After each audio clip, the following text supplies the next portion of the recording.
యేసుక్రీస్తునామంలో మీకు అందరికీ వందనములు. బైబిల్‌లో మోషేని చూస్తాం. మోషే చిన్న పొరపాటు వల్ల కానాను వెళ్ళలేకపోయినాడు.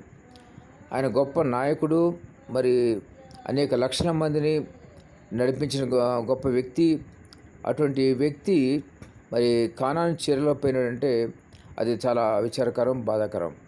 ఎందుకంటే దేవుడు ఎంత గొప్ప వ్యక్తి అయినా, ఎంత గొప్ప సేవకుడైనా, ఎటువంటి వ్యక్తి అయినా సరే దేవునికి ఇష్టమైన వాళ్ళలో లేకపోతే కనుక, దేవునికి ఇష్టమైన లేనప్పుడు దేవుడు వాడిని పరలోక రాజ్యానికి తీసుకుని వెళ్ళరు.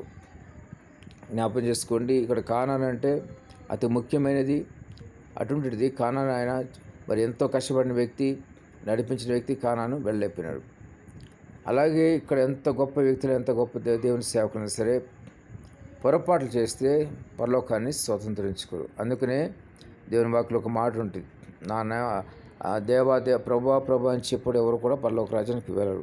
ఆయన చిత్తం జరిగించిన వాళ్ళే పరలోక రాజ్యానికి వెళ్తారు. అలాగే ఏ సేవకురైనా, ఎంత గొప్ప వ్యక్తినా ఆయన చిత్తం జరిగించకపోతే కనుక, ఆయనకి ఇష్టమైన వారుగా ఉండకపోతే కనుక ఎట్టి పరిస్థితుల్లో పరలోక రాజ్యానికి చేరుకోలేరు. కాబట్టి ఎవరు కూడా మేము గొప్పవాళ్ళమని అనుకోవద్దు, తర్వాత అన్నీ మాకు తెలుసు అనుకోవద్దు. దేవుని చిత్తానికి లోబడండి, దేవునికి సన్నిహితంగా జీవించండి. అప్పుడు మాత్రమే దేవుని రాజ్యంలో మీరు చేరుతారు. దేవునికి విరుద్ధంగా ఉంటే కనుక ఎంత గొప్ప సేవకుడైనా, ఎన్ని లక్షల మంది సంఘాలను కట్టినా కూడా పరలోక రాజ్యాన్ని స్వతంత్రించుకోరు. ప్రతి ఒక్కరి మాట జ్ఞాపకం చేసుకోండి. మోషేని గుర్తు చేసుకోండి. మోషే ఎందుకు కానాను చేరుకోలేకపోయాడు, అలాగే మీరు కూడా ఎవరైనా సరే పరలోకానికి చేరుకోకుండా మరి చేరుకోలేని మార్గం ఉంటే కనుక వెంటనే మిమ్మల్ని మీరు సరిదిద్దుకోండి, మంచి మార్గంలో ఉండండి.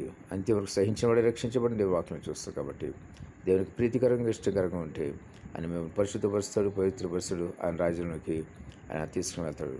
దేవుడి మాటలు మీ దీవించి ఆశ్రయించిన గాక. ఆమేన్.